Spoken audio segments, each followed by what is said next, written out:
Hey guys, welcome back to my channel. So this is like a continuance from the last video. I installed that airbag sensor because I read that it could trigger the airbag, and there's a bunch of sensors and modules in the car, and I just don't want to deal with that. And plus, if there is a passenger side airbag, I would like my passenger to be safe, like aka my girlfriend or something, or company. So yeah, so theirs will deploy, and yeah, I don't have an airbag though. But anyway, test fitted the cowl or whatever you call it, or radiator cover, you know. And there's an OEM one that usually comes with it. Mine didn't, but this one's so much better. I just took out the 10mm bolts that you gotta bolt it in with, and I just gotta wire wheel them off because they're all rusty. What else did I do? Oh yeah, I basically poured distilled water into my radiator and the overflow tank, blah, blah, blah. And I ran it and stuff and went around the block to heat. I got all the air out, and then I just mixed with the old stuff. I know it's not gonna get it all out, but at least, you know. And then I put regular antifreeze 50/50. It can mix with any coolant, it says, so it's for all models. I put a little bit of radiator flush with it, and you could put it in there for like 3 days. I only put like a little bit of, like not even a half a bottle. And then I put the antifreeze, and it takes about 1.5 gallons with that radiator because it's so much thicker than the other one. It's twice as thick. It's crazy. I put a little bit in the overflow tank. So basically, I'm going to bleed that system and run it like that. Also, my steering wheel, it's kind of squeaky, creaky. I noticed that the clock spring is creaking, and that is because that center bolt, that 21mm, I tightened it down a little bit too much. So I'm going to loosen that up a little bit, and then that should solve that issue. I'm not going to show that on the video, but just so you guys know. I'm going to go outside. I'm going to show you where I put the airbag sensor. It's not the prettiest spot, but the cowl or cover, hard dog, you know, will cover it up. But first I'm going to paint that little surface with at least some black primer, so if you can see a little bit under it, you won't be able to see the ugly red scratched up paint that I had to get to because that guy sucked at painting. So I am going to show you what the radiator looks like now, show you where I put the airbag sensor, and I had to reroute the wires under the light and everything. And then yeah, I'm gonna take a little break because I've been working all morning. It's like 80 something degrees out here. It's humid, I'm sweating. And then yeah, I'm just gonna talk to you guys when we're outside. Alright guys, so I have the car jacked up once more. There's that pod filter. Again, it's not permanent. I don't want to hear the hassle about it. So here is my airbag sensor. I just put it under here and bolted it down with this 110, and you could line it up where it bolts down to another one. It does clear, I checked, and everything's cool. It still shuts and everything. And then I ran the wires under here and under here, under the headlight housing and to its home, and the wiring looks a lot better. You can see the wiring that I touched and that I didn't touch. Like that one I touched and this one I touched, but look at this old crusty boy. It's nasty. So here's the new radiator installed. Looks really good. I like it, and the fans. There's plenty of room. They work. It works good and stuff, and I turned on the AC. This fan kicks on, this one doesn't still, and this is the one that didn't kick on before. So I don't get it, guys. The plugs I soldered, I butt connected, and I taped, so I know they're good. And why would that one work and then this one not? I did the exact same thing. I'm gonna go and take this diagnostics box, if you take it, and put a paper clip and 2 ports, which I'll show you in a second, and put your key to the on position, your fans will run. So I'm going to see if they both come on. If not, then yeah, it's not the fan. It must be a relay or something, or maybe the wiring with the car actually, not the fan.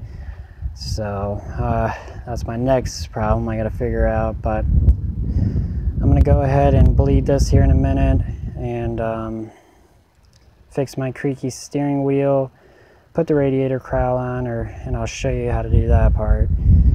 And then that'll probably be the end of this video. It's just a short one, well, shorter. Sorry about my long videos, guys. I'm working on it. But I'm going to show you how to install this, and it's really not hard.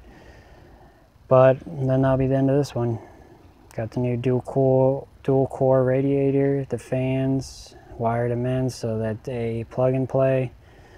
Got my little pineapple sticker, and then I'll have the radiator cover. And yeah, that's it. And I'll show you how to splice into the diagnostics box to see if your fans are both kicking on.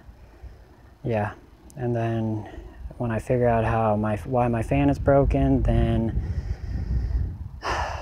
I'll share it with you guys in a video. I fixed the steering wheel, and there's that Mazda button I was talking about, and it has like a wrinkle or a brushed aluminum finish. Everything's sturdy, it doesn't squeak anymore, so that's awesome. And it comes out a little bit more so you could have some more leg room. And I got my new dash cover, of course. Need to get a new radio. It's okay, but it's just complicated. And got my microfiber back there just in case like stuff gets dirty inside. I wipe like the dash and all that. I need to get some pedal covers and paint that one black and do something with the dead pedal. I know I need to vacuum. The back carpet's still holding up really good. I dyed it in a previous video. And I sealed the back window with weather stripping and tape. I know it's ugly and stuff, and there's pollen all over the car, which is nasty. As you can see, that's pollen.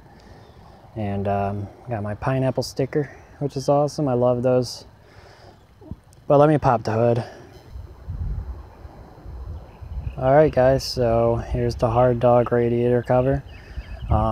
You just basically put it where these are out, because there's 2 holes right there, and then it comes with some mounting screws. I actually painted the old bolts that I took out right there, and I thought I was going to reuse them, but I saw that those came with it, which is nice. So, and then underneath this is a spacer, so it doesn't like move and stuff and jiggle like right here it kind of does, because I didn't put the weather stripping like you're supposed to, but it does its job, you know. And underneath this is like the airbag sensor. This fan works. It used to, like, when like it got up to operating temperature, like it would, you know, Miatas, they would go to the halfway point or a little bit above, but now since I got this radiator and stuff, it doesn't seem to even get the halfway point, so it's nice. But I need to figure out my AC. I think my fan, that problem for my fan is this, which is the AC relay. This is a 1990 Mazda Miata if you're just tuning in or whatever. But I think that's the problem right here, which is AC fan relay, which controls the passenger side fan and stuff. There's some fan relays in the fuse boxes and stuff, but I think that just, you know, it controls both fans and stuff. But I took them out and stuff and tried new ones, but this fan cuts on, this one doesn't. So yeah, and I did the diagnostics. There's a ground wire. See if I can show you real quick. Hold on. Alright guys, so this is your diagnostics box, the inside part of it. And basically you can see like those little prongs, you know, those little metal things. Those are the live stuff that you actually use, and then these are just dead, there's nothing in it. So basically you just got to jump it from the ground, which I'm not entirely sure, I'm not gonna lie to you guys. It's either the first one or that one. and then you got to jump into one of these for the fans. I forgot, or this might be the ground right here, and then you got to jump into that. But yeah, I forgot how exactly I did it. I'll show it in the next video. But I painted under the hard dog, you know, you could kind of see it's just black, just to make it look a little bit better, because it was like all rusty and nasty and red. Not rusty, it was just like this basically. How it has that like little specks of black and stuff, and like this paint is the guy went ham. But yeah, basically that's like a really good upgrade for my coolant. Next I just got to do silicone hoses, vacuum, and my coolant hoses, but vacuum's a different story. For my coolant system, I just got to do the coolant hoses and the coolant reroute. And in terms of like antifreeze and your cooling system, that'll be one whole system checked off. Like for the track, you know, that'll be like up to spec, you know, once I do the reroute and get silicone hoses, because I got the cowl, I got the dual core radiator, nice fans. Then I'll do the reroute, and then I'll probably replace this sensor and that back sensor, the thermal switch and thermo. But yeah, I just wanted to show you guys that stuff.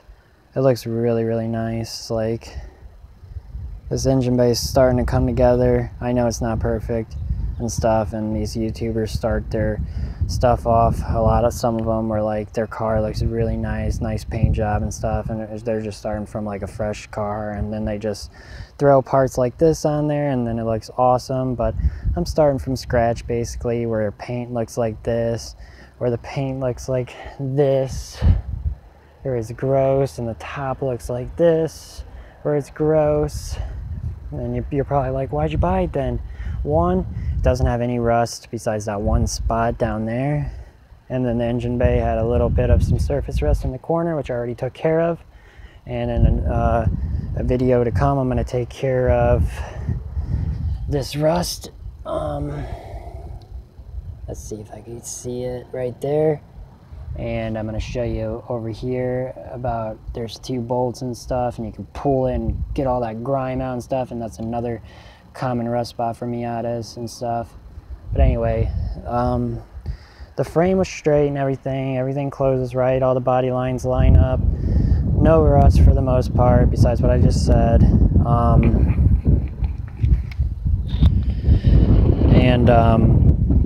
God, this wind. Sorry, I forgot I was recording for a second. And the inside of it is like flawless, basically. Like, the interior is in really good shape besides the speedometer vent, or the speedometer hood thingy, which I already replaced. But everything's in really good order in this inside of this car, besides like the floor mats and stuff. But like, everything's like really good, and everything had like a white haze over it when I got it, and when I wiped it, I was like, hell yeah. So everything's in really good order. So all I have to do is just get a hard top, and I'll probably get a soft top first, and then just fix up the engine bay and paint the car. But just between you and me, guys, like, I live in a trailer park right now. I paid 6 months in advance for rent, and I'm gonna wait. That's why I've been putting my money inside the car. Like, the interior looks really good, and the engine bay is gonna like be awesome and stuff. And then once I move in like probably like 6 months or sooner, like, I'm gonna get like a new hard top and paint the car, because I don't want it to be all flashy and stuff and then it be attractive so people break into my car. So when people look at it, it won't look that great, but like, they don't know what's under the hood. It'll look really good, and like, in lots of power and stuff, you know. They're not gonna know like there's a turbo in it or something, you know. And they're not gonna really, and when they look inside, it's just gonna be simple besides like a steering wheel, you know, for the most part. But then when I move, that's when it's on. I'm gonna get the paint job professionally, and I'm gonna get the hard top, and this car's gonna look mint for sure. So that's that story. But guys, that's pretty much that. I wanted to share this with you. It's kind of funny. My old cluster vent or cluster hood or whatever. It was funny, like I threw it just literally, what, 4 stairs, tossed it from that door down here into the grass, and it literally shattered in 1, 2, 3, 4, 5, 6, 7, 8, 9 pieces or more. It was just kind of funny. Yeah, guys, but you guys know the deal. Like, comment, subscribe. Stay tuned for more content. If you like what you see, please consider subscribing. And stay tuned for more content, because there's way more where that came from. And until next time, guys, and if you like Miatas and everything, give me a like. Until next time, guys, peace.